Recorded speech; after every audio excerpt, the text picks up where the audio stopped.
बिस्मिल्लाहिर्रहमानिर्रहीम। अस्सलाम वालेकुम। मैं हूं मुबशिर अहमद। तो स्टूडेंट्स, आज हम एंगल को मेजर करने के तरीके पढ़ेंगे। ये मैं आपको बता दूं, ये गलवानोमीटर लेक्चर का पार्ट नंबर 2 है। इससे पीछे हमने गलवानोमीटर को सारा पढ़ा, गलवानोमीटर की construction, deflection torque, restoring torque, ठीक है, और एक्विलिब्रियम स्टेट, वो सारा हमने पढ़ा था। I is directly proportional to theta. अब वहाँ तक ये लेक्चर कंप्लीट हो चुका था।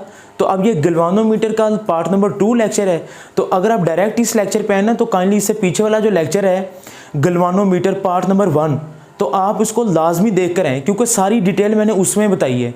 तो आज जो रिमेनिंग लेक्चर रह गया उसको स्टार्ट करते हैं। तो जी बेटा, हमने पढ़ा था current is directly proportional to theta.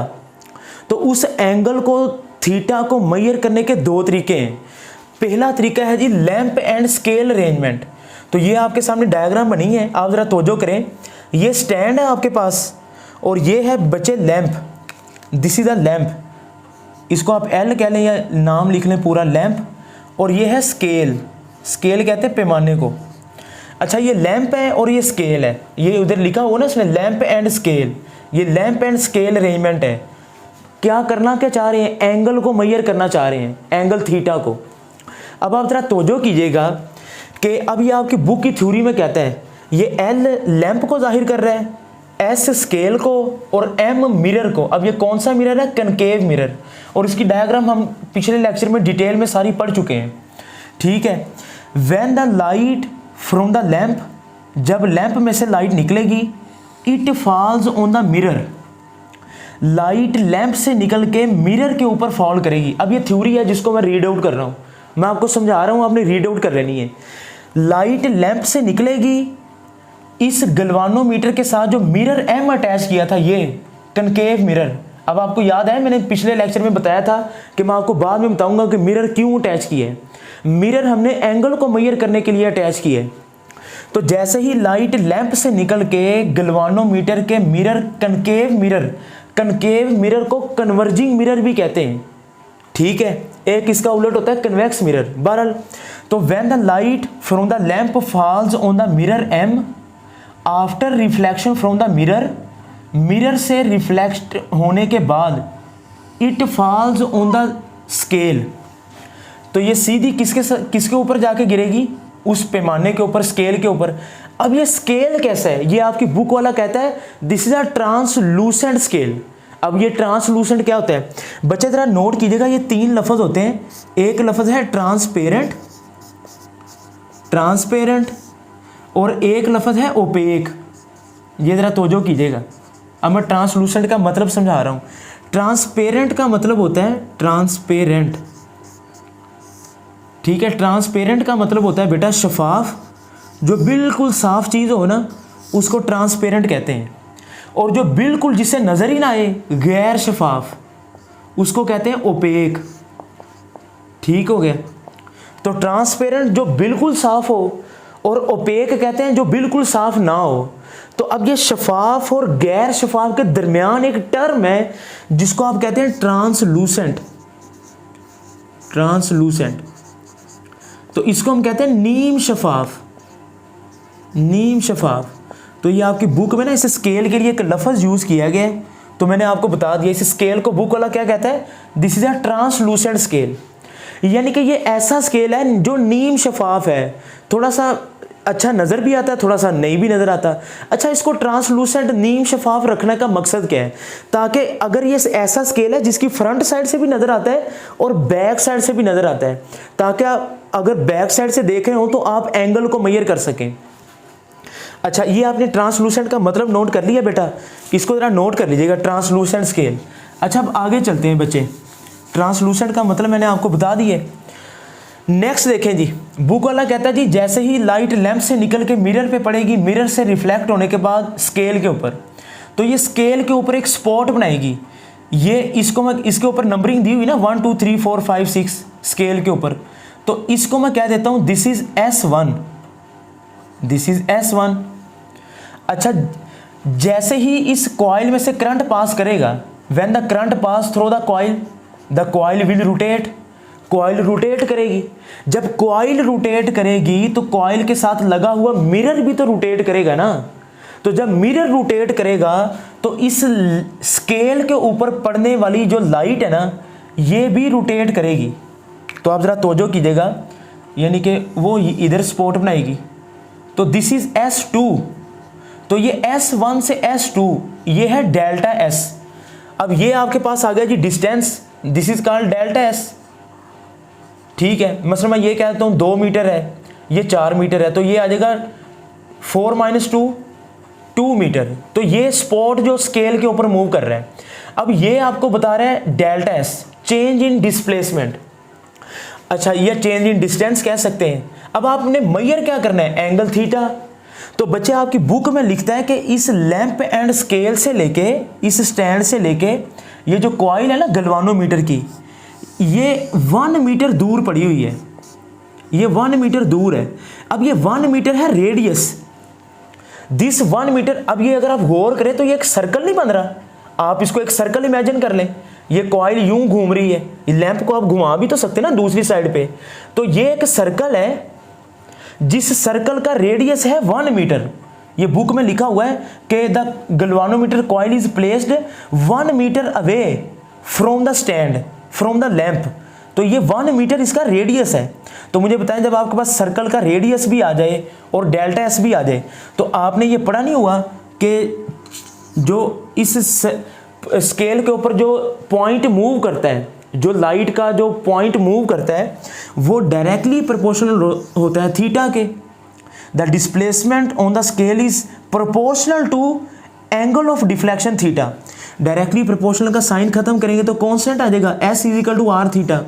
तो ये रिलेशन है, आप S की जगह पे डेल्टा S भी लिख सकते हैं। ठीक है, डेल्टा S। अब R तो रेडियस है, ये तो फिक्स होता है, तो फिर थीटा के साथ भी डेल्टा थीटा आ जाएगा, एंगल चेंज होगा। तो थीटा के साथ भी फिर मैं क्या लिखूंगा, delta theta. S = R theta. तो बच्चे हमने क्या मालूम करना था, थीटा। तो डेल्टा थीटा = डेल्टा S/R। अब R की वैल्यू तो आपको मालूम है 1 मीटर है। अब जैसे ही डेल्टा S की वैल्यू हम स्केल के ऊपर मालूम करेंगे तो हमारे पास थीटा आ जाएगा। जब थीटा हमारे पास आ जाएगा तो आपको याद है हमने क्या पढ़ा था, I = G थीटा। अब आप ये ना पूछेगा ये कैसे है, इसके लिए हम पूरा लेक्चर पीछे समझा चुके हैं, लास्ट वाले लेक्चर में बताया हुआ है। G is called galvanometer constant. तो जब आप उस थीटा की वैल्यू को गैल्वानोमीटर कांस्टेंट से मल्टीप्लाई करेंगे तो आपके पास करंट आ जाएगा। तो असल में जो हम मेजर एंगल को कर रहे हैं, हमारा मकसद तो करंट मेजर करना है, करंट को डिटेक्ट करना है। याद रखें, गैल्वानोमीटर करंट को डिटेक्ट भी करता है और करंट को मेजर भी करता है, लेकिन very small amount of current को मेजर करता है। If you want to measure the large amount of current you can use the ammeter, आप एमीटर को यूज करेंगे। तो ये तो आ गया जी पहली आपके पास लैंप एंड स्केल अरेंजमेंट। तो मैंने आपको सारी कैलकुलेशन करके बताई कि थीटा आएगा, थीटा से मल्टीप्लाई करेंगे गैल्वानोमीटर कांस्टेंट को। ठीक है, तो उससे आप करंट को डिटेक्ट कर सकते हैं। ये रेडियस 1 मीटर है। आइए अब थीटा को मेजर करने का दूसरा तरीका पढ़ते हैं, जिसका नाम है पिवटेड गैल्वानोमीटर।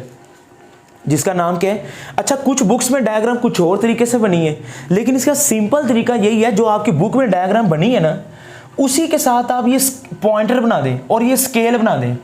तो दिस पीवीटी टाइप गैल्वानोमीटर, इसको डी आर्सनवल गैल्वानोमीटर भी कहते हैं, और बच्चे इसको वेस्टर्न गैल्वानोमीटर भी कहते हैं। वेस्टर्न या इसको वेस्टर्न भी किसी बुक में लिखा हुआ है, वेस्टर्न गैल्वानोमीटर। तो इसके 2-3 नाम है, वेस्टर्न गैल्वानोमीटर।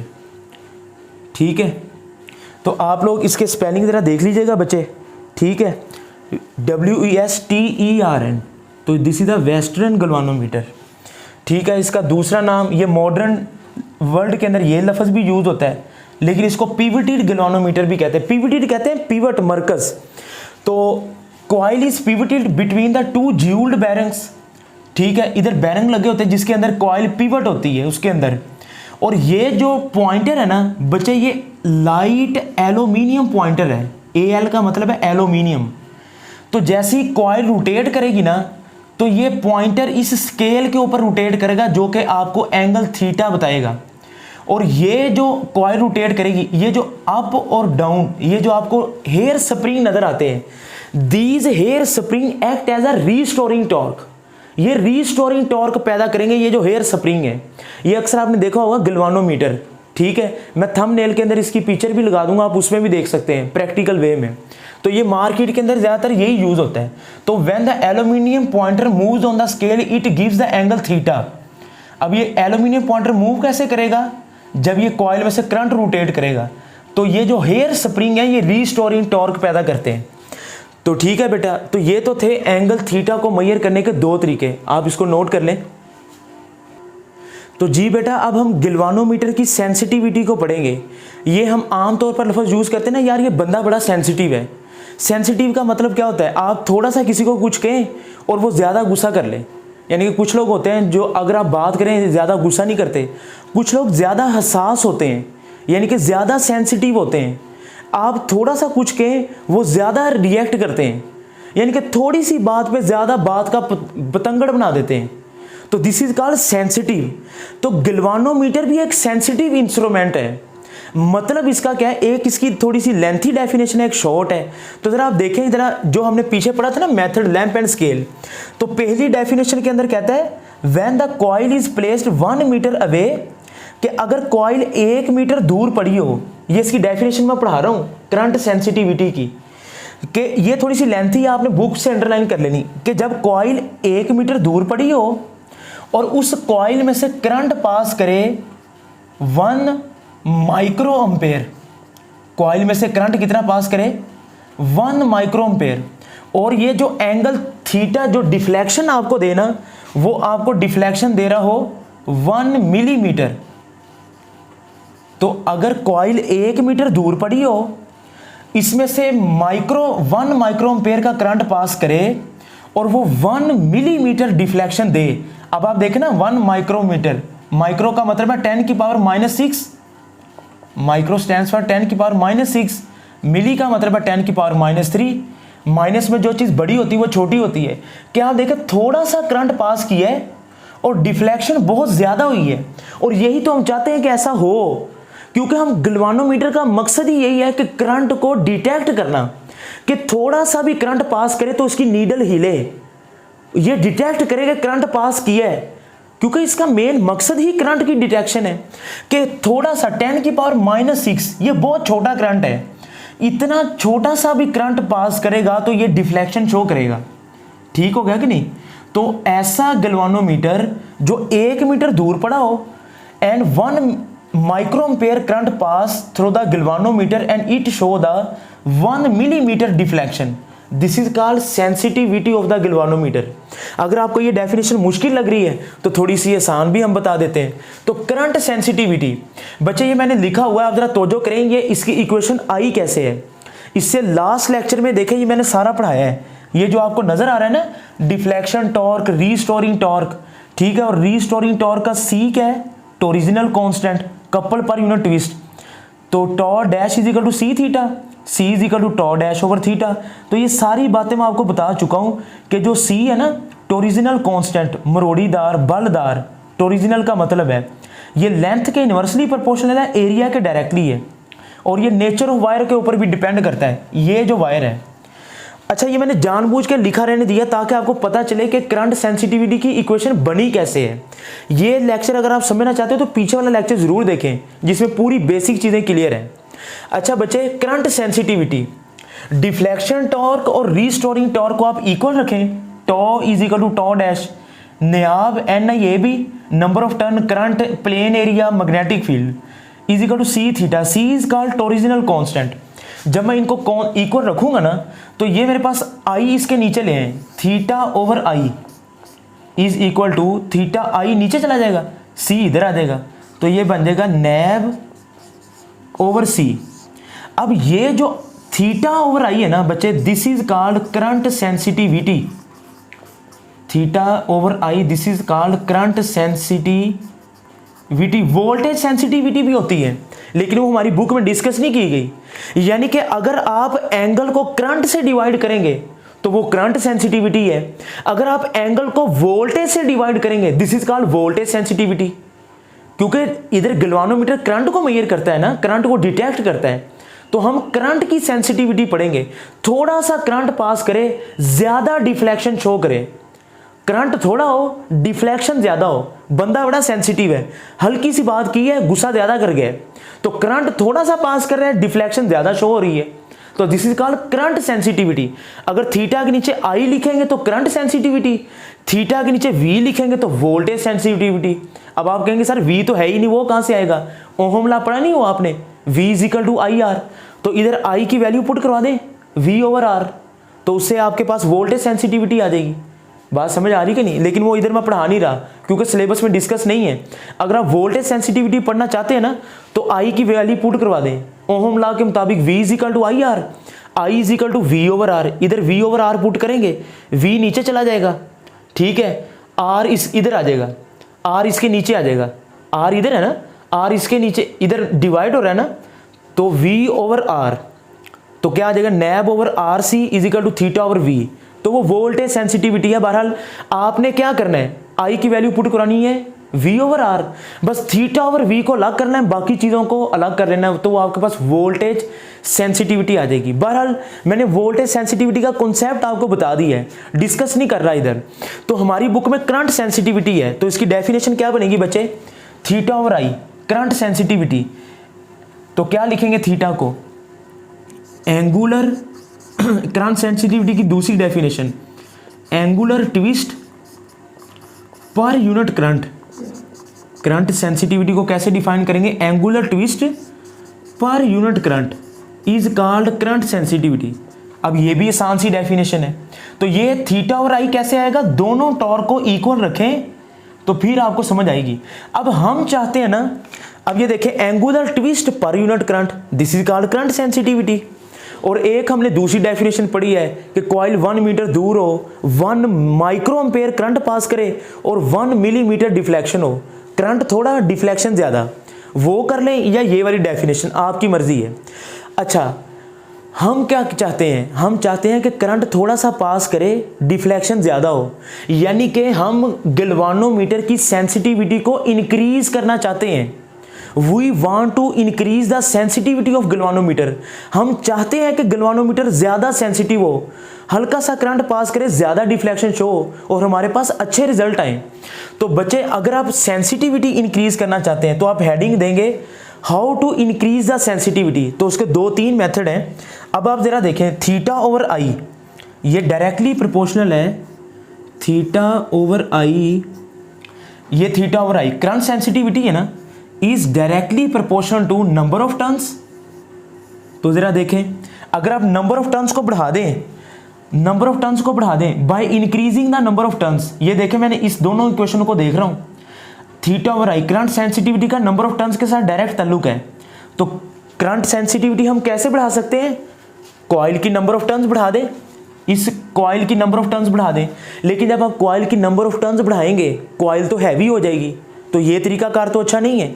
अच्छा ठीक है, दूसरा तरीकाकार क्या है, theta over I current sensitivity is directly proportional to area, आप कॉइल का एरिया बढ़ा दें। अब देखें ना कॉइल का एरिया आप कितना बढ़ा देंगे, अगर ज़्यादा बढ़ा देंगे फिर तो कॉइल इसके अंदर एडजस्ट ही नहीं होगी, this is very bad way.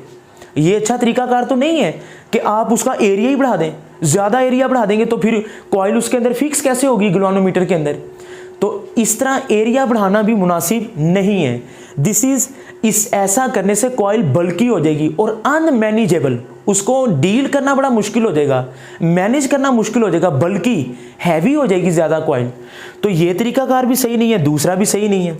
फिर अब तीसरा तरीकाकार कौन सा है, ज़रा आप तवज्जो करें कि theta over I current sensitivity is directly proportional to B, यानी कि नंबर ऑफ टर्न्स भी नहीं बढ़ा सकते और एरिया भी नहीं बढ़ा सकते। अगर आप बढ़ाएंगे तो ये थ्योरेटिकल वे है, लेकिन प्रैक्टिकली कैसे करेंगे, करंट सेंसिटिविटी नैब नंबर ऑफ टर्न्स एरिया और मैग्नेटिक फ्लक्स डेंसिटी इसके डायरेक्टली प्रोपोर्शनल है। तो सबसे बेस्ट वे ये है आप बी की वैल्यू बढ़ा दें। अब आप कहेंगे सर मैग्नेटिक फील्ड की वैल्यू कैसे बढ़ाएंगे, बच्चे याद है मैंने आपको पिछले लेक्चर में बताया था, आप ये जो आयरन का सिलेंडर है ना D, it is a strong ferromagnetic material, आप एक अच्छा सिलेंडर यूज़ करें, बात समझ आई, तो उससे आपकी मैग्नेटिक फ्लक्स डेंसिटी बी की वैल्यू बढ़ जाएगी, तो जिससे गैल्वानोमीटर मोर सेंसिटिव हो जाएगा। थोड़ा सा करंट पास करने पे ज़्यादा डिफ्लेक्शन देगा। तो ये तरीकाकार सबसे बेस्ट है, this is the best way. मैं इसको टिक कर देता हूँ। तो ये तरीकाकार हम प्रैक्टिकली यूज़ भी करते हैं। अच्छा, तीसरा, चौथा, 1 2 3 हो गए। चौथा तरीकाकार देखें जी, current sensitivity is inversely proportional to C, यानी कि करंट सेंसिटिविटी सी के इनवर्सली प्रोपोर्शनल है। अब what is C? This is called torsional constant. याद है मैंने अब क्यों लिखा है? अब हम चाहते हैं ना करंट सेंसिटिविटी इंक्रीज हो, तो करंट सेंसिटिविटी कब इंक्रीज होगी? जब सी की वैल्यू कम होगी, टॉरिजिनल कांस्टेंट की वैल्यू कम होगी। अब ये टॉरिजिनल कांस्टेंट डिपेंड किस पे करता है? मैंने आपको बताया था, ये टॉर थीटा के ऊपर डिपेंड नहीं करता। इससे पिछले वाले लेक्चर में बातें बताई हैं। अगर आप सी की वैल्यू को कम करना चाहते हैं तो आपको लेंथ बढ़ानी पड़ेगी। ये आपकी बात बुक में लिखी है। By decreasing the C we increase the current sensitivity. अब सी की वैल्यू कम कैसे होगी? इस जो फास्फर ब्रोन की वायर है, याद आया मैंने आपको पिछले लेक्चर में बताया था, मैं आपको बताऊंगा कि फास्फर ब्रोन्स क्यों यूज की है। Because phosphor bronze is a nature of wire. ये बहुत अच्छी वायर है जिससे आपकी सी क्या हो जाएगी? सी की वैल्यू कम हो जाएगी और करंट सेंसिटिविटी इंक्रीज कर देगी। तो अगर आप सी को कम करना चाहते हैं ताकि करंट सेंसिटिविटी बढ़े, तो सी कम कैसे होगा? अगर आप लेंथ, वायर की लेंथ बढ़ा देंगे, या अगर आप कह रहे हैं सी कम कैसे होगा? जब आप एरिया कम कर देंगे। एरिया का मतलब आप उसका रेडियस कम कर दें वायर का, थोड़ी सी बारीक वायर यूज कर लें। तो ये तो थे 4 मेथड करंट सेंसिटिविटी को इंक्रीज करने के। लेकिन बेस्ट वे क्या है? मैग्नेटिक फील्ड की वैल्यू इंक्रीज कर दें। तो बच्चे, ये करंट सेंसिटिविटी की सारी मैंने बातें बताई। अब लास्ट में बस इसकी 2 टाइप्स रह गई हैं, स्टेबल और अनस्टेबल। तो आप इस सारी टर्म को नोट कर लें। तो जी बेटा, करंट सेंसिटिविटी हमने पढ़ ली है। अब हम पढ़ेंगे टाइप्स ऑफ गैल्वानोमीटर। तो बेटा, there are 2 types of galvanometer, unstable galvanometer और स्टेबल गैल्वानोमीटर। अब हम चाहते तो हैं गैल्वानोमीटर स्टेबल बने, लेकिन स्टेबल से पहले पढ़ें कि अनस्टेबल क्या होता है। गैर मतवाजन। एक galvanometer in which coil oscillates many times, कि जिसके अंदर कॉइल काफ़ी मरतबा ऑसिलेट का मतलब है बार बार अपनी मोशन को रिपीट करना। Coil oscillates many times before coming to rest. कुछ गैल्वानोमीटर ऐसे होते हैं जिनके अंदर जो कॉइल लगी होती है ना, जब करंट स्टॉप हो जाता है, क्योंकि ये करंट को डिटेक्ट करती ना, अब करंट तो पास होना रुक गया है, लेकिन उसके बावजूद ये रुकती काफ़ी मरतबा ऑसिलेट करती रहती है। तो ये अनस्टेबिलिटी है। हम चाहते हैं कि करंट पास कर रहा है तो कॉइल रोटेट करे, जैसे ही करंट फ्लो करना बंद करे कॉइल फौरन रुक जाए। इसको कहते हैं स्टेबल गैल्वानोमीटर। अगर करंट रुकने के बावजूद कॉइल ऑसिलेट करे मैनी टाइम्स, तो दिस इज कॉल्ड अनस्टेबल। अगर गैल्वानोमीटर की कॉइल फौरन ही रुक जाए करंट के रुकने के बाद, तो this is called stable galvanometer. तो बच्चे, स्टेबल गैल्वानोमीटर का दूसरा नाम डेड बीट गैल्वानोमीटर। ये एज ए शॉर्ट क्वेश्चन आता है पेपर में। तो इसकी डेफिनेशन क्या बनेगी? A galvanometer in which coil comes to rest quickly, फौरन। क्विकली का मतलब है फौरन, कि कॉइल फौरन रेस्ट पे आ जाए उसी वक्त।